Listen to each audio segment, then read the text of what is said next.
Viewers, আমি doctor Faruk Hossain, homeopathic consultant. আমি 25 বছর যাবৎ হোমিওপ্যাথিক চিকিৎসা করে আসছি। ভিউয়ার্স, আমার হোমিওপ্যাথিক চিকিৎসা চ্যানেলে আপনাদের স্বাগতম। ভিউয়ার্স, আজকে আমি how to study homoeopathic materia medica easily বা কিভাবে ম্যাটেরিয়া মেডিকা পড়ব বা 3 ways tips and tricks for materia medica নিয়ে আলোচনা করব। হোমিওপ্যাথিক ম্যাটেরিয়া মেডিকা হলো রোগীকে দ্রুত, আস্তে আস্তে এবং স্থায়ীভাবে নিরাময়। এই ধরনের থেরাপির প্রথম যুক্তিযুক্ত প্রশ্নটি ছিল ঔষধগুলি রোগীকে কিভাবে নিরাময় করে। হ্যানিম্যানের মনে যে উত্তরটি এসেছিল তা হলো নিজেরই অভিজ্ঞতা। সিনকোনা পরীক্ষাটি তার উত্তরটি দিয়েছিল। প্রথম ম্যাটেরিয়া মেডিকাটি ডক্টর হ্যানিম্যান নিজেই তৈরি করেছিলেন, সিমিলিয়ার সিমিলিবাস কিউরেন্টার। হ্যানিম্যান এর নিয়ম নীতি দ্বারা শত শত রোগীর উপর আবিষ্কার এবং যাচাই করা হয়েছিল। হ্যানিম্যান বেশিরভাগ ঔষধগুলো পুরুষ মহিলা উভয়ই হ্যানিম্যান ও তার সহযোগীদের দ্বারা প্রমাণিত হয়েছিল। ছক বা রূপরেখা অনুযায়ী লক্ষণগুলো বিভিন্ন পদ্ধতিতে রেপার্টরিতে রেকর্ড করা হয়েছিল। 1 number mind, 2 number head, 3 number eyes, 4 number ear, nose, face, mouth, throat, stomach, abdomen, rectum, anus, urinary organs, male sexual organ, female sexual organs, respiratory organs, chest, neck, back, extratomies, nervous system, skin, sleep, fever, etc. অধিকাংশ এই লক্ষণগুলো ছাড়াও Hahnemann materia দিয়েছেন। তার materia দিয়েছেন। সূত্র homeopathic systemic materia K.N. Matthew, page নম্বর 70। মানুষের শারীরিক ও মানসিক জৈবিক প্রক্রিয়ায় ভাইটাল প্রসেস ছন্দময় গতিতই হল সুস্থতা, আর এই ছন্দময় গতির বিপর্যয় হল রোগ। তাই বলা যায় রোগের প্রথম সূচনা হয় আমাদের মানসিক স্তরে, আবেগের স্তরে, ইমোশনাল লেভেলে। এজন্য সর্বজনীন গৃহীত জ্ঞান রেপার্টরিতে প্রথমেই মানসিক অধ্যায় সংযোজিত করেছেন।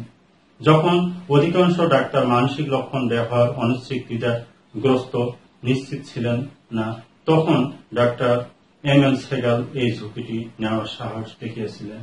শুরুতে তার কাছে কাজটি কঠিন ছিল। কিভাবে রুব্রিক সমূহ পাঠোদ্ধার করতে হয়। তিনি অভিধান থেকে রুব্রিকের দেওয়া প্রত্যেকটি শব্দের ব্যাকরণগত অবস্থান, বিশেষ্য, বিশেষণ নাকি ক্রিয়া বিশেষণ ইত্যাদি যত্ন এবং পরিশ্রম দিয়ে অধ্যয়ন করতে শুরু করলেন, যাতে প্রতিটি শব্দের গুরুত্বপূর্ণ রুব্রিক সুনির্দিষ্ট তাৎপর্য উপলব্ধি করতে পারেন। তার গবেষণার সবচেয়ে গুরুত্বপূর্ণ বিষয় ছিল বৃহত্তম ব্যাখ্যা অঙ্কনের দ্বারা রুব্রিকের অর্থ সম্প্রসারণ, রুব্রিকের যথাযথ সারবস্তু গ্রহণ করতে সিদ্ধান্তে উপনীত হওয়ার প্রয়োজন ছিল। এখন মনে রাখতে হবে যে রুব্রিকের মাধ্যমে প্রকাশিত কথোপকথন যান্ত্রিক হবে না, কিন্তু গাণিতিক হবে। গণিতে আমরা সঠিক সমীকরণ পাই, যেমন 1+9 = 10, 2+8 = 10। এইভাবে আমরা 10-এর আরো সমীকরণ পেতে পারি। এইভাবে আমাদের রুব্রিকে আছে ফিয়ার, ভয়, অ্যাংজাইটি, উদ্বেগ, অ্যাঙ্গুইশ, মনস্তাপ। আমাদেরকে তাদের দ্বারা জ্ঞাপনকৃত একান্ত অনুভূতির পার্থক্য যথাযথভাবে জানতে হবে। এখন আমরা যদি ফিয়ার, ভয়, অ্যাংজাইটি, উদ্বেগ, অ্যাঙ্গুইশ, মনস্তাপকে তাদের আবিধানিক অর্থের সাথে অধ্যয়ন করি, ডক্টর এম.এল. সেগাল দ্বারা আমরা অনুভব করতে পারি যেভাবে ডক্টর এম.এল. সেগাল বুঝিয়েছিলেন, এবং এই তিনটির প্রয়োগ আরো সহজ ও কার্যকর পরিণত হয়েছিল। অভিধানের অর্থ ফিয়ার অর্থ ভয়, আসন্ন বিপদে উদ্বেগ বা উৎকণ্ঠা অনুভবের একটি সাধারণ পরিভাষা। বৈপ্লবিক হোমিওপ্যাথিতে ফিয়ার অর্থ আসন্ন কোনো ব্যথা, বিপদ বা মন্দের কারণে এক ধরনের উদ্বেগ, অস্বস্তি বা প্রকৃতিতে নির্দিষ্ট। Source pathfinder by doctor Yogesh Sehgal and Sanjay Sehgal. Translator doctor Moazzem Hossain, page number 7। Viewers, এত কিছু আলোচনার পরে আজকে আমরা আলোচনা করব কিভাবে সহজভাবে সেগাল মেথড বা মাইন্ড টেকনিক ম্যাটেরিয়া মেডিকা অধ্যয়ন করব, বা how do we study materia medica by Sehgal method or mind technique easily. First step, first step 72 পৃষ্ঠায় ডক্টর অশোক কুমার মহান্তি স্যার বলেন, প্রথমে এমন একটি ঔষধ নির্বাচন করেন যেটা আপনি অধ্যয়ন করতে চান। চলুন ধাপে ধাপে অগ্রসর হয়ে যেভাবে হোমিওপ্যাথিক ডাক্তাররা তাদের ম্যাট্রিওমেডিক্যাল জ্ঞানকে আরো উন্নত করতে চায়, ঔষধকে অনুভব করতে চায়, তাদেরকে অবশ্যই নিম্নলিখিত পদ্ধতি অবলম্বন করতে হবে। প্রথমে ওই নির্দিষ্ট ঔষধগুলোর মূল অধ্যায়ে সবগুলো রুব্রিক এক জায়গায় লিখতে হবে। পরে ওই সব রুব্রিকের 4টি ভাগে পৃথক করতে হবে। যেসব রুব্রিক শুধুমাত্র একক ঔষধ সেগুলোকে প্রথম দলে রাখতে হবে। যেসব রুব্রিকে কয়েকটি ঔষধ যেমন 6 থেকে 7টি ঔষধ থাকবে তাদেরকে দ্বিতীয় দলে পৃথক করতে হবে। তৃতীয় দলে থাকবে সবগুলো ঔষধের রুব্রিক এবং সর্বশেষ দলে থাকবে যেসব রুব্রিকগুলো প্রায় একই রকমের।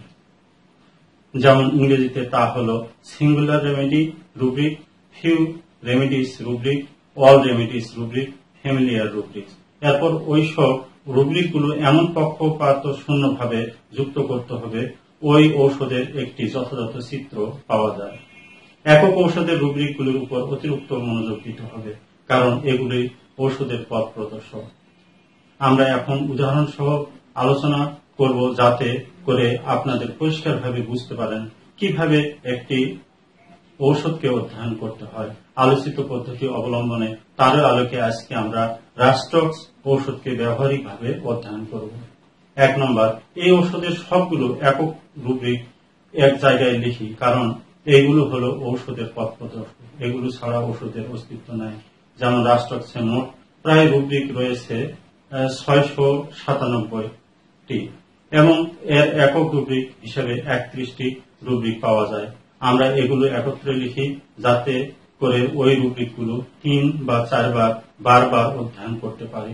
এই সব রুব্রিক রাস্টক্সির একমাত্র ঔষধ, তার মানে এসব রুব্রিক অত্যন্ত মূল্যবান এবং এসব রুব্রিক ঔষধের কোর ফিলিংস বহন করে। রোগীর অবস্থা বোঝার জন্য এসব রুব্রিক অত্যধিক কাজে লাগে। এসব রুব্রিক শুধুমাত্র একক ঔষধেই পাওয়া যায়। আজ আমি 31টি একক রুব্রিকের গুরুত্বপূর্ণ কিছু রুব্রিকগুলো বলছি। 1 number, mind anxiety sitting bent. 2 number, fear superstitious. 3 number, cursing sleep during. 4 number, mind delusion forsaken is when she has been forsaken by an ear. 5 number, dullness motion amel. 6 number, fear night.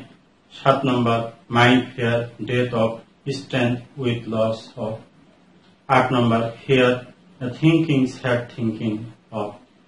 9 number, mind gesture make fingers playing with fingers sleep during. 10 number, mind stupefaction motion amel. 11 number, thoughts sad things aggravate of. 5 number, thought vanishing standing while. 13 number, turning head aggravate.